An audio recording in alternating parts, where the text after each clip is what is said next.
Hi friends, it's been a long time. I think my last video was in April maybe. Life has been really busy and I have been wanting to get back to making videos for a few months now, and it is late. I have no makeup on, my hair is wet because I just got out of the shower, but I've been thinking about this update video for weeks and probably months, and while I was in the shower I just told myself, get out and film it. Just stop thinking about it, just do it. The lighting is probably weird. You've got like these, my sheet curtains in the background because my kids broke the blinds.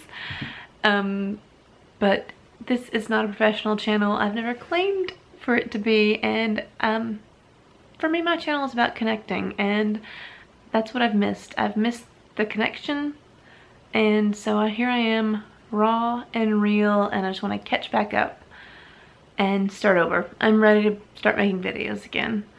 So what have you guys been up to? I haven't even been watching videos in months, and I want to get back and connect with all of you. Have you been making videos anymore? Do you still make videos? Do you make videos and I don't know about it, maybe? If you do, tell me your channel down below and I'll go check you out. So let's see. Today was Nora's birthday and she turned 2. My little baby is 2 now, which I know in the grand scheme 2 is so little, but she's my last baby and she's growing up. She's 2, but she's a pistol. So let's see, my last video was in April when we got baby chicks. The chicks are now chickens. They lay eggs. We got 5 eggs yesterday and 4 eggs today, so that's pretty exciting that they're just now kind of starting to get the rhythm on laying eggs. That's very exciting. And I'll definitely show you their whole coop and setup sometime soon. If you follow me on Instagram, you've definitely already seen it. Back in the beginning of May, we went back to the beach that we went to last September, about almost exactly a year ago, and had a great time there. And then the boys had their birthday and they turned 3 and 5, so now I have 2, 3, and 5. And then this summer I was the director for our church's Bible school. And if you don't remember, back in the beginning of December last year, so almost like 10 months ago, we moved from where we were living in Arkansas back to my hometown in Texas. Back here, and it's a smaller church, but it's growing, and new families are coming in. I'm really excited about the growth that we've had there. So I was the Bible school director, and we had a really good Bible school. I was praying for 20 kids. That was my goal, was 20 kids, and our biggest night we had 25, so that was a really good blessing, and we made some good connections there, and met some new people, and it was, I would call Bible school a success. In the beginning of July, my grandfather, who also lives close, he lives out in the country, his house burned to the ground, and he was safe. No one was hurt, but it was just, it was a sad, devastating loss. I'm really surprised I'm crying because that was several months ago, but it was the house that they lived in ever since they moved here from West Texas when my dad was in the 8th grade, and it was like 50 something years. I can't remember how many years it was, but it was so sad to drive out and just watch it burn to the ground. It was a very hot fire, and we're very thankful he was okay. It was a Sunday morning, and he cranked his truck to go to church, and his truck caught on fire. And he was a volunteer firefighter. He was the chief of the volunteer fire department in his little small community for years and years, and he tried to put the fire out himself, but it was too hot, and luckily he didn't keep trying, and he got away. And fire departments, his name's Bob, and everybody came from miles around to help try to save Mr. Bob's house. And it was we were sitting in Sunday school he goes to a different church than us because he lives like in a small community out in the country. And we were sitting in Sunday school, and my dad teaches our class, and his phone started ringing, and I looked down, and I recognized the name as my grandfather's neighbor, and I thought there's no good reason she would be calling on a Sunday morning. So we all just left church and went out to sit with him and watch the firefighters work. And it was so, all our family came from miles around, the ones that don't live near anymore. My goodness. Excuse me. And we dug through the rubble and found anything we could find. There really wasn't much to be salvaged. But it was just kind of a crazy time for our family to get back together and bond and spend time with people I hadn't seen in years. Cousins and uncles and aunts and stuff. And so anyways, I'm so sorry. I didn't know I'd be so emotional talking about this. This was supposed to be a little blip in my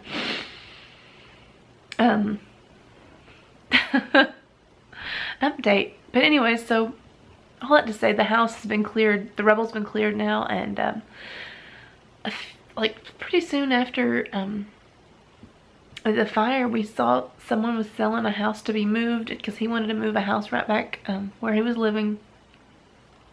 And so that house is going to be moved next week, and hopefully he'll be out there soon. He's actually in a nursing home right now in rehab. He's got a sore place on his foot that has been there since before the fire, and so we're really trying to get that well so he can get back, because he values his independence. He'll be 84 next week. We're birthday buddies. We share birthdays. So anyways, whew, so that happened in July, which took up pretty much all of July. What else has happened? A lot has happened. I was sick. I had 2 separate summer colds in July. Another really big thing that has happened is I was diagnosed with hypothyroidism, which is very exciting. I've always been really open on my channel about dealing with depression, and so now that kind of answers some questions about that, because those 2 things are definitely linked.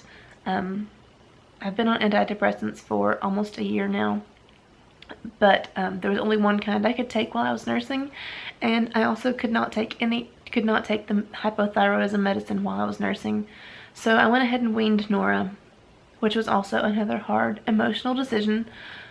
But I decided that the end result was better for both of us. And actually, she weaned so easy. I can't remember how old she was when I weaned her. It was this summer sometime, but it's all been such a blur. She weaned really easily, and I had no engorgement or anything. My body was ready. She was ready, really. I mean, she probably could still be nursing right now. If she and I just kind of rocked on the way it was. But so I'm no longer nursing. I really want to make a separate video on that, so I'll have a breastfeeding video soon, kind of celebrating my milestones. So I'm now on medication for that, but it's a very, very slow fix. Hypothyroidism, changing your thyroid numbers takes a lot of time. So that's going on with me.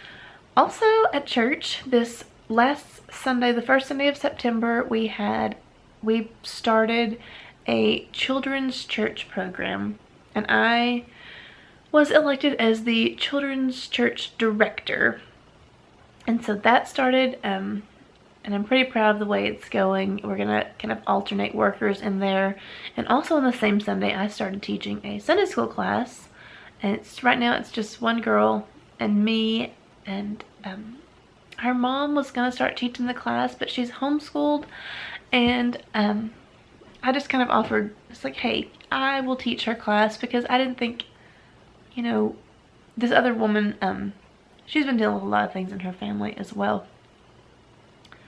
A granddaughter with cancer, and she used to teach the preschool Sunday school class for years and years and years and years, and I just thought it would be nice for her to just be able to come and be fed. You know, she's gone through so much, It's been a really emotional summer. Things with my grandfather, his health, my health, our family, you know, other things have going on. That young girl at church, she's not quite 3 that had the cancer, has cancer. There's another young boy at our church, he's 18 and he's currently in the hospital right now. He had an unexplained really bad seizure. And then there's Harvey hit Texas, and just the heartbreak of that. We're nowhere near any of that. We didn't get any rain or anything from Harvey, but just these people and what they've gone through. And now, before I post this, I know that Irma will hit Florida, and just there's nothing we can do right now. And as moms, you know, a lot of us are really like, we're budgeting and we're busy and we have family and kids and we can't pack up and go help. But sometimes we may not have money to send, you know, depending on our budgets and what we've got. But I'm telling myself this as much as anybody watching this, is what we can do is we can always pray.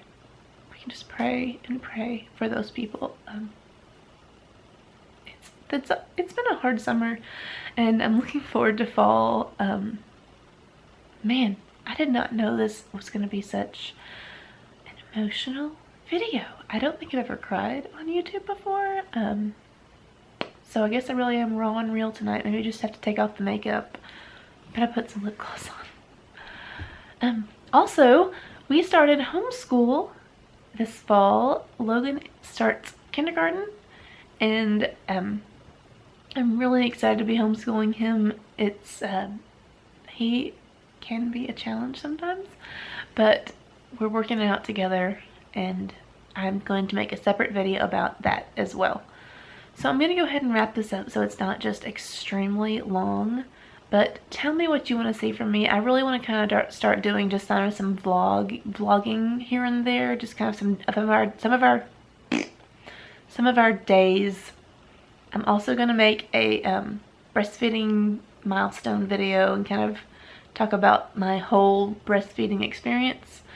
And I'm also going to make a video about homeschooling Logan and some of our kindergarten curriculum and our style that we're doing. It's very simple, very simple, and we're just trying to have fun together and learn. So what else would you like to see from me? I hope you guys are still there and still watching, because I'm back and I'm ready to make some videos and make some connections. So thank you so much for watching as always, and I will see you next time. Bye.